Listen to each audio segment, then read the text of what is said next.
Okay, so this first iteration was really stupid.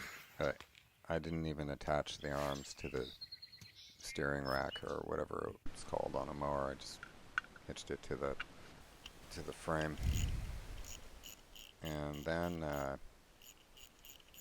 yeah, then I tried. I don't know what I was thinking here, but I got the wheels off, and I tried attaching those ties to the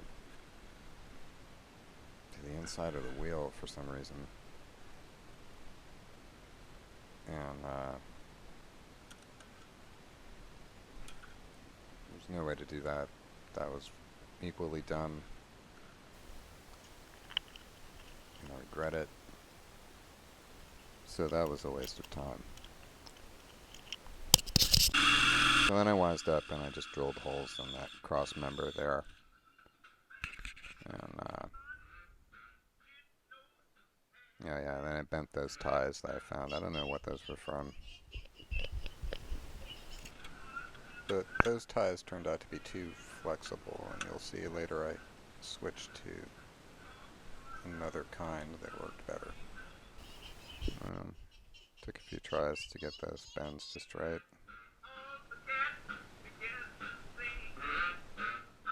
But getting that angle just right is important.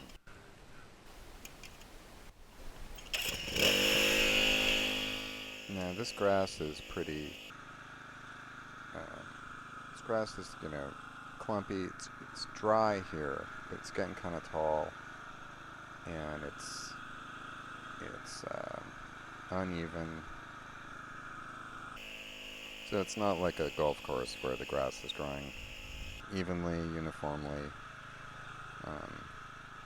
There's clumps, there's sods that you'll run into, and so this kind of mower isn't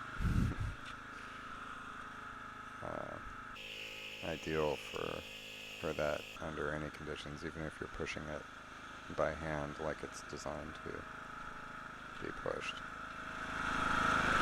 So then I found these ties, these tubular ties, and I put those on the same way.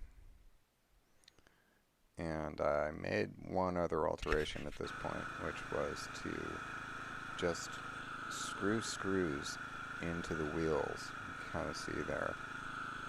And that gave it a lot more traction. Allowed those wheels to grip the ground and turn the blades. But if I had to do it again, I would use longer screws and maybe just sharpen them off at the ends after I got them in there. But they stayed put.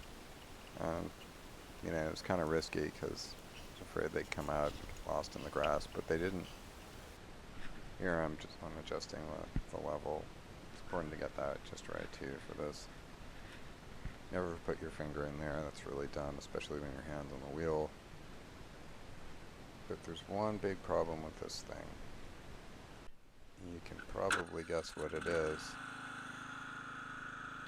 What I ended up doing is and this whole thing, this was an emergency measure because I was waiting on my original mower deck for this thing that actually goes with this lawn tractor. And I eventually just rusted out completely. Started warping a little bit so that blades weren't spinning like perfectly level with the ground. Eventually I just had to replace the deck. There's no other way. But the new deck took a long time to be delivered, and the grass was getting longer, so that's why I thought I'd put this real mower that I found at the dump on the lawn tractor, see if I could get the grass knocked down, keep it under control until the new deck got there. This ended up working okay for that purpose, just to keep it down a little bit in the worst spots. What I ended up doing was I found a hitch bar, a really meaty one. Must have weighed at least 15 pounds.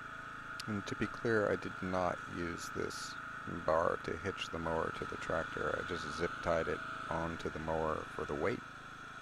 And about that amount of weight was right to keep the wheels turning. Uh, See, here you can see it just skids along because there's not enough weight on it. But with that little extra weight, you can use that in a pinch. It's not very wide. Takes a long time to mow through a big lawn. But if you need to, just get some weight on there, spike the wheels, and get the height right. And, yeah, all in all, I'd say it was worth it.